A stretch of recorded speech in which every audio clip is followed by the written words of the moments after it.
Hey, come on here. You do not have writer's block. And, and if you think you do, just write about whatever you're feeling. And then that will take away the feeling of writer's block. I tell everybody.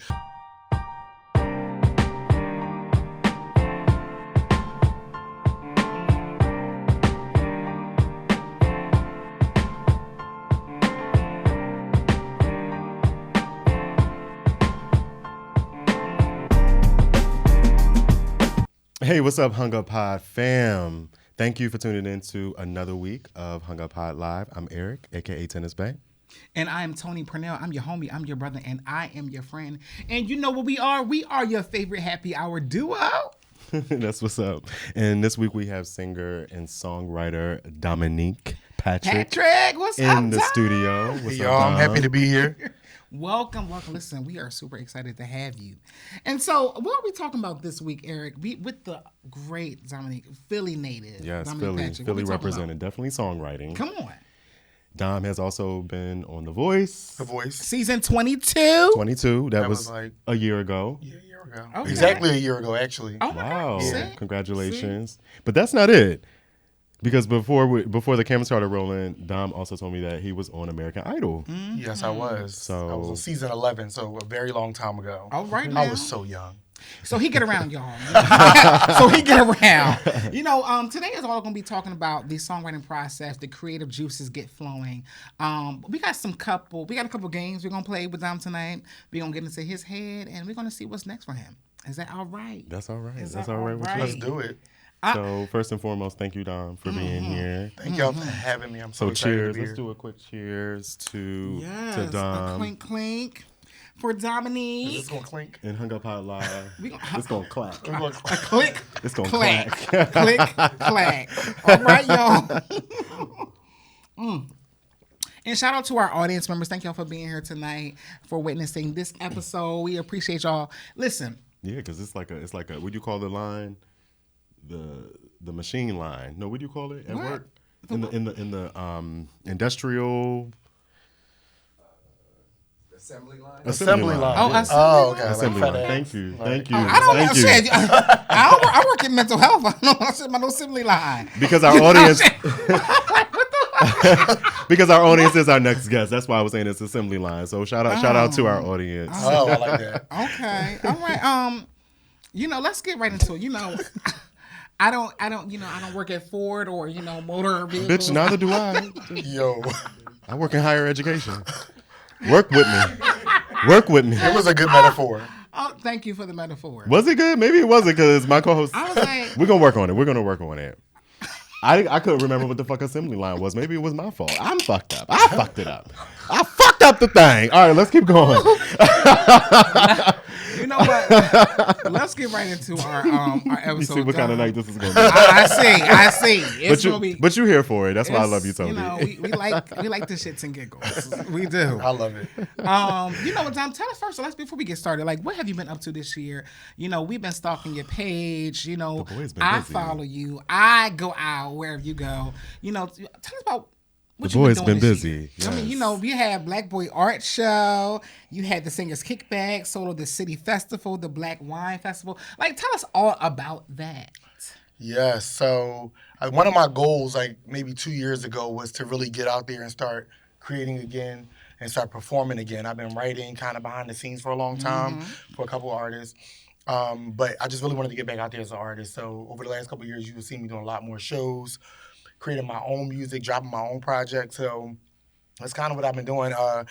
Like a year or two ago, after The Voice reached out to me and I did the show, I think it just created a lot of opportunities for me to get out there and just do my own music and just really feel passionate about what I was doing instead of just like kind of doing top 40 and doing covers, kind of just doing my own music. That's what's up. So, and you brought up the Black Boy Art Show, which was super dope this year. It was super dope. I looked at the website. It described it as a diverse showcase that brings together an array of artistic expressions, narratives, and perspectives under one roof. So, what was your experience like? Did you feel that? I mean, it was exciting. I actually did it both times. They came to Philly twice. So I decided to go back and do it again. It was so rewarding to kind of be able to pour back into Josh. Me and him go way back. We actually did productions together. And he's like the curator of the Black Boy Art Show. Shout out to Josh. So being able to go and just kind of pour into what he was doing, and I really saw his vision. I love to see all of that Black art around the room and kind of be able to share my art with them. So, I mean, I was overwhelmed with the excitement, even getting off the stage and like everybody just kind of like recognizing the performance art as well in a room where it was, you know, people drawing and taking photographs and all of these different types of artwork, you know, people respecting the art of vocals as well. That's what's up. And I was going to follow up and ask if you felt representation in terms of the LGBTQ community, but I just imagine it was probably representation all over the place because people were showing up as themselves and expressing themselves in an artistic way. So I'm sure you saw a little bit of everything. I would absolutely say so. I think a lot of the photographs kind of like had a diverse range. Like it showed a lot of different people. And then just myself, just having me be a part of the bill and, you know, representing that community, I think that it kind of created an outlet for people like myself as well. So.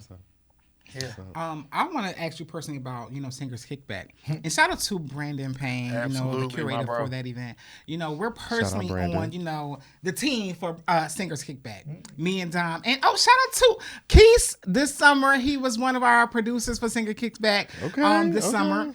And it was Keith is working. Event. Keith be out here working. Outside. He's working. The credits be showing up on. He's been working.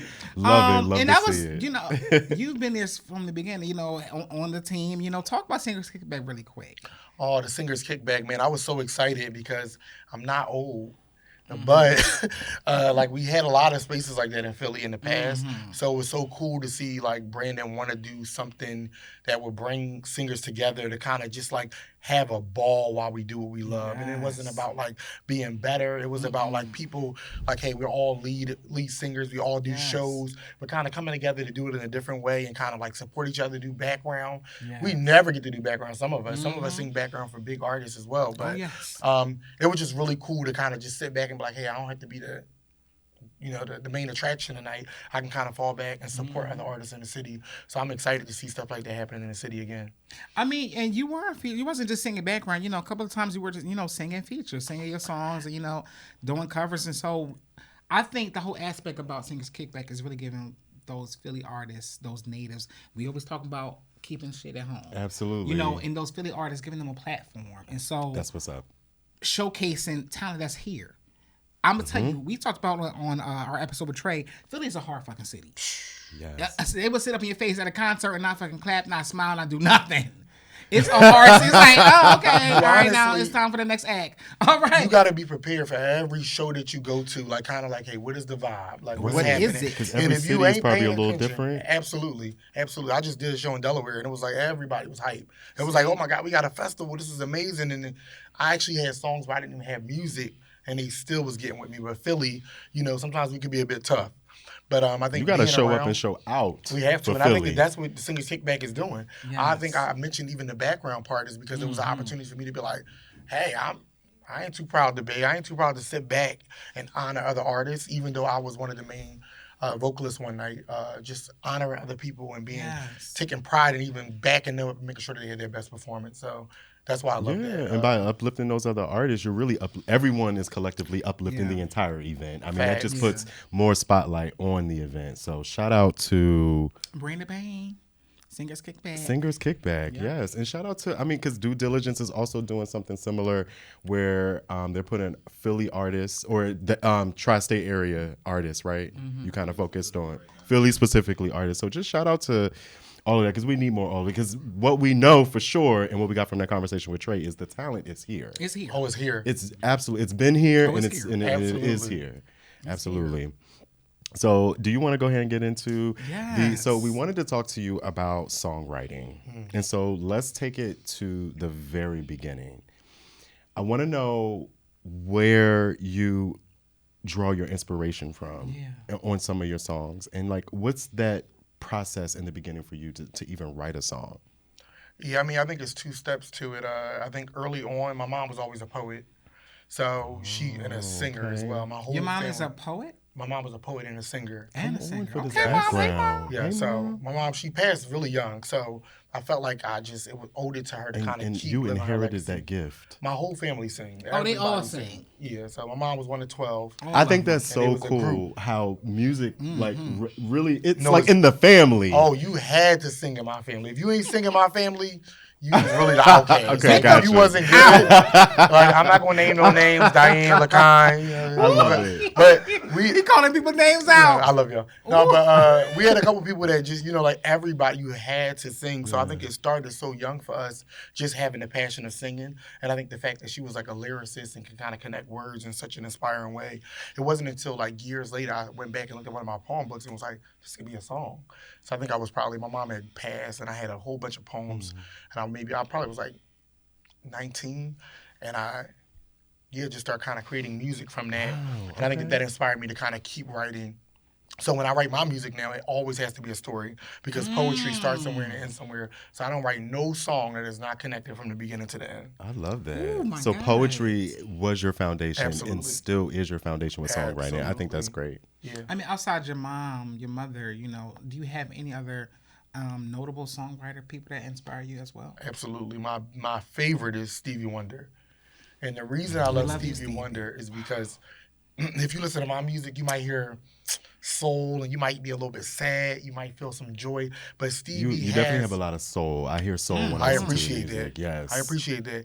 Stevie had the ability to make you feel all types of feelings. Like he can make you feel joy with Part-Time Lover. He can make you feel overwhelmed with like overjoyed so when he writes, I think he wrote in a way that really could inspire different emotions, and I think that is what inspires me to kind of create about all the things that I experience in my life. So I could be having a conversation with you and literally you gonna hear a song on my album and be like, oh my God, I connected with it. I'm like, yeah, this is your story. It's your so story. I stole it. Yeah. I stole it from you. It's a story. Shit, that's pretty damn cool. Like that Stevie Wonder is the bar for you. Absolutely. I think that's pretty Shit, damn the bar cool. for a lot of people. That part. Hello? That part. Songs it in has the Key of- inspired so many people. Yeah, Songs in the Key of Life is literally the best like album of all time. And if you haven't listened to it, go back, do your homework. Most of the samples from your favorite songs come from that album. There's so many Y'all good better things on listen there. up. I know that's right. Yeah. So go back, tune in. I mean, I just want to, put my little 2 cents in there. It ain't about me, but, one of my favorite people of all time is a notable songwriter as well, and she don't really get a lot of credit for her songwriting abilities. Can I guess the name? What is it? You can guess. And who would you like to say? Who are you guessing? The Mariah Carey. Hello. That's right. Now that's got my godmom. Yes. Yes, we know about her singing, her singing But capabilities. she but writes almost all all her her music. shit. All her music, which is does. amazing. and people don't know that Mariah is a bomb ass writer. She's bomb the ballad queen. Come Like, on. Can't she nobody is. write a ballad like Mariah. I think that she has absolutely hands down. that note. She has a note that she sits on. She's like, this is what I do well. I can sing it. I can write it. I mean, she got about 20 songs that can make you feel the same feeling. So I agree with you. Mariah's definitely there. I mean, that's just one of my favorite songwriters and singers. So let me ask you about this. So we're on a topic about writing music, and hearing that poetry is the foundation for you, was and still is. Do you ever put the breakups, the messy stuff, the dating? I want to hear like, about that. where does that Where the go? mess? Is that in the music? And if so, let us know what tracks. Because Yes, just for Eric. research purposes, we would like to go Put it back at and the listen. bottom. That's so crazy. It's crazy. Yes. So I feel like I have an album about everybody I've ever been with. No, and they're not all released. But no, so my first debut project, which is Ships, is about all the different ships. My intro is called Ships. And if you hear it, it's literally, I was like kind of creating a project. And I'm like, how do I create a project and put all of these songs and make it cohesive? Because again, I'm trying to tell a story. From beginning to end. Absolutely. You get it. I hear you. That's called theme. Come on, theme. So like I was thinking about I already created a couple of the songs, and I was like thinking like, how do I make it kind of all come together? Yeah. And I was sitting home and I'm kind of like, I'm hearing like this melody. I'm like, it was just my pen and me. I was writing what I sing what I felt. And I'm like, oh my God. And I heard ships. And I was like, oh my God, what if every song was a ship? And so that's why I wrote companionship, relationship, hardship. And I had been in like a relationship that was over 7 years of every ship. I mean, I had lost loved ones during that time. And so I was writing all from that span of that relationship. Wow. But every moment, and then some of the songs on there actually wasn't even about us. It was about what I wanted to experience after I left that relationship. So like the first 2 songs, it kind of goes backwards. It's talking about like, hey, Looking what for I that silver desired, lining. and then kind of going into like some of the traumas that I experienced throughout some of those shits. I mean, I think it's important to talk about, historical context. You're talking about relationships, and you're putting into that theme we're talking about from beginning to end, having a flow. Do you ever get writer's block or creator block? Like, I'm so mad. My phone is actually, where's my phone? I actually have a song called Writer's Block. And so one of my biggest things, I sit down with writers and I work with producers all the time and I write for a lot of artists. My number one thing is you do not have writer's block. It is a mental, that is what you're telling yourself. Listen up right now, y'all. Listen. Speak right into that camera. Which one he's speaking into? This one. All right. Okay. Hey, come on here. You do not have writer's block. And and if you think you do, just write about whatever you're feeling. And then that will take away the feeling of writer's block. I tell everybody, and I actually have this song, and every time I feel like I have writer's block, I'll write a line like, damn, I can't think of a word. And then so when I feel like I got writer's block again, I'll go back to that same exact note, and I'll say, I'm choking again. And so it's really becoming a song. And I don't want to write it or record it because I feel like the song is like just my way of kind of like not lying to myself and telling myself I have writer's block. Being in the moment. Yeah, a lot of people not are scared. Trying to mask it with something. Yeah, and like, they're scared to be vulnerable. It. You're scared to be vulnerable. You might feel overwhelmed. You might feel like excited. You might not, and you're scared to write. I just was talking to a friend the other day, and was just talking about feeling like, hey, I feel like I'm drowning. I feel like I have high anxiety, and I feel like I'm on the surface. And I was like, oh, that's a great song. Write about it. And he was like, I don't know if people want to hear that. I'm like, people don't want to hear it until they know they need it. So write the song. And I wrote it for him, and now we're going to work on recording that song, too. So, look, I would take your life. He gave y'all the recipe. I'm going to take your life and make it a song. He gave y'all the recipe. That raw connection to emotion. And that, I'm sorry, that has to come through the music and the people that, they're going to feel that and when they're listening to the music back. So you've talked about songwriting. We know you are a singer. You've talked about sitting down and working with other people, with other producers, with other artists, helping them write. So you've kind of seen a little bit of a couple of different angles of the industry. Oh, absolutely. Comparing the two, songwriting, being a singer, what would you say is best, or is there not a best? Why would someone want to be a singer over a songwriter, or vice versa? Yeah, I mean, I think that for me, they kind of go hand in hand, like songwriting versus singing. I love singing and kind of like creating the emotion and kind of feeling the energy of the room when you do the song. But with songwriting, you get to experience something different because you can write the song and not be the artist. I actually wrote a song that Chris Brown sang. Well, I wrote on the song. A lot of the lyrics changed. It's the residual checks for me. So yeah, it's a lot of controversy there, but oh my God. I did. But that's the one thing about songwriting is like you might have the idea, be ashamed of yourself, and you might work with somebody on the lyrics, and they might go a different direction, and they might keep a melody, and then you really got to be in a position to kind of like follow through with your work. But I was saying that to say is like when you hear the artist come back with a melody or a song that you did and they have their own kind of take on it, I think that's the most rewarding because it's like kind of, you don't really know how big it can be until you hear it. So until you having those hits, you like, oh, wow. Is there like a song that you like, damn, I wish I wrote that motherfucking song. Give me one. Like, give me like a one song that you like, damn, that song should have been mine. I wish I wrote that motherfucker. Listen, I No Air, Chris Brown and Jordan Spark. I love that song. But Ariana's whole album, like I literally listened to the album like. Which one, man? The one I can imagine. Thank You Next. Thank You Next. Everything on that album is so good. The writers are so good. I mean, every cover time the black song and white went off, and she's upside down. Yeah, yep. Okay. Yeah, but she literally upside down. Think something new, Ariana. That's just like saying, did she have a ponytail? Yeah. But that album, right? is so heartfelt. Every song, every time I go off, I'm like, why didn't I write this song? I wish I wrote that song. So as a writer, if you write all the time, every time you hear anything good, you're like, man, I wish I was on that. I wish I had a part in that. Wow. Okay, listen, I feel you. Because it's some certain songs when I hear them, I'm like, I wish I wrote it. I'm not a singer. You wish you sang it? I wish I wrote it. Like, fuck me good, fuck me long, fuck me numb. You know Frank Ocean, What? Novocaine. Novocaine, one of I the was like, best damn, songs. bitch, dumb lyrics. That was for me. Yeah, And you were just talking about Frank. You're missing this Oh man. my God. You were What? just We talking all about was in the last episode. We all Frank, miss come Frank. back. Anyway, come back, Frank. Frank off with that Please. white man. Anyway, moving forward. Okay, Eric. You. Look. Okay, so We're gonna go. you want to go? Okay, so let's go into the next. We're gonna go to our next segment. Well, before we go into our next segment, Oh, okay. What we got? I wanted to ask about season 22 of being on The Voice. There we go. My bad. Because John was there, right? Yeah, John was there. Yes. What's up, John? Hey, John. He didn't answer my DM. We love you, John. It's all good. It's all good.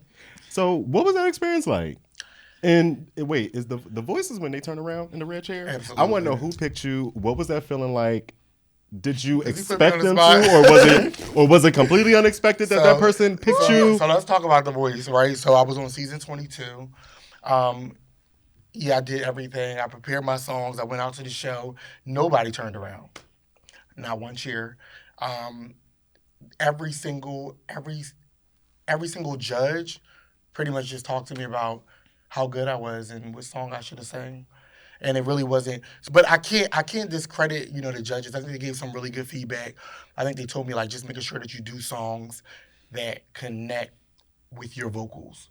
And I think that's one of the things I really pride myself in now when I decided to be an artist again. So it was song choice for them. It's really. always it was That's song what I'm choice. hearing. I mean, John Legend literally kept saying over, man, you're so good. You're so good. I wish you sang one of my songs. Because you made it to the stage. Absolutely. I'm assuming it was it a takes a lot. lot to get there. That's what I was going to say. It takes a lot to get there. And if you could just briefly, before we move into the next segment, Tony will kick us off.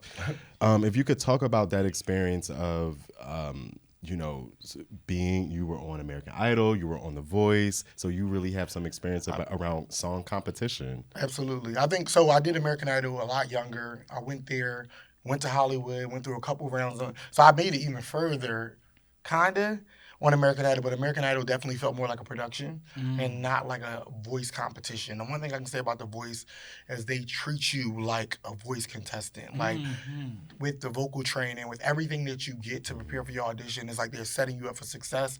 And I love that about the show. I didn't feel any way about it. I mean, I felt like it was playing in my face when I heard some of the other contestants that made it.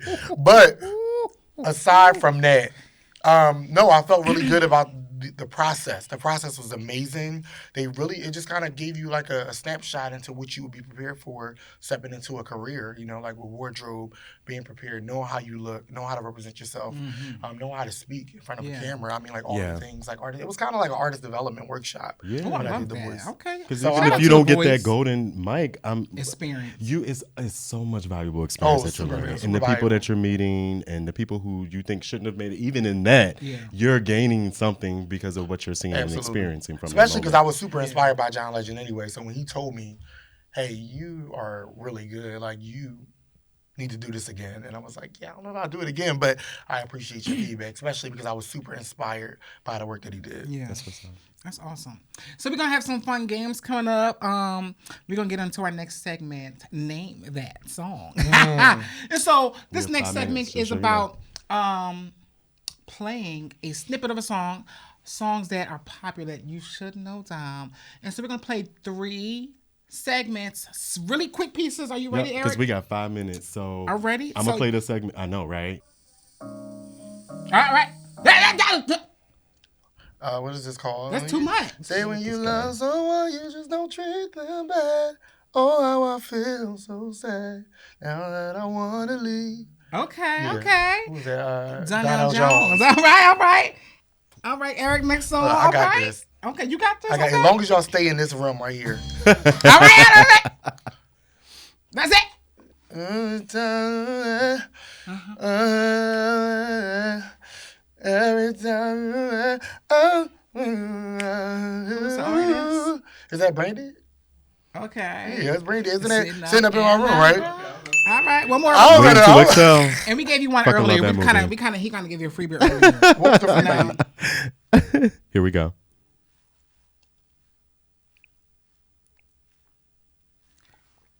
I don't know this one. Come on, you know that the service is This messed is up. Billie Stop. Eilish. He acting like it's me. Was playing all day long earlier. Oh, okay. I know that. That's Britney Spears. Toxic. All right. I'm addicted to you. All right. 'Cause your love got me toxic. Yeah, All we could be a right. group. All right. And that was the first segment. What was that called? Song Association? Yes. Song Association. Yes. Okay. Do we got... Oh, okay, really quickly. I'm going to give you a word, and you're going to sing a snippet of a song. Eric, you got a word? Give him a word, Eric. Okay. The first word. It's easy. Wait, do I have a certain amount of time to do this? Or You got 11 seconds. It's going to be on the clock. Okay. All right. You got 11 seconds to think of a song with that word in the title or in the lyrics. You First ready? word. It's an easy one. You should know this one. Let me Please. take a step. Hold on. All right. Please. Will you give me a word? Plead. Can I plead my case? This love thing ain't safe. Give me some grace. Whoa. Come on now. Woo! And what song is that? That is Dominic Patrick. John Legend All said what? right. Dead Roses. John Legend was. All right. John Legend was a That hater. was Dom's song. That was Dom's song. I got one more. Time. Time. Where's the clock? 7, 6. 6. I've learned that time waits for nothing, 'cause everything is gonna take its time.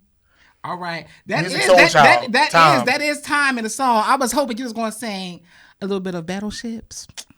I don't know what part that is. It's the core. It's his song, the songwriter of Battleships. But time, is that like a big part of the hood? Anyway, we'll get back to that. Yo. What's the next word, Eric? Fool. Fool. Mm-hmm. Fool. Fool. Fool. Fool. Fool. Like fool or like I'm fool? Fool. Like a fool. A Two fool. O's. Like I'm a fool. Mm-hmm.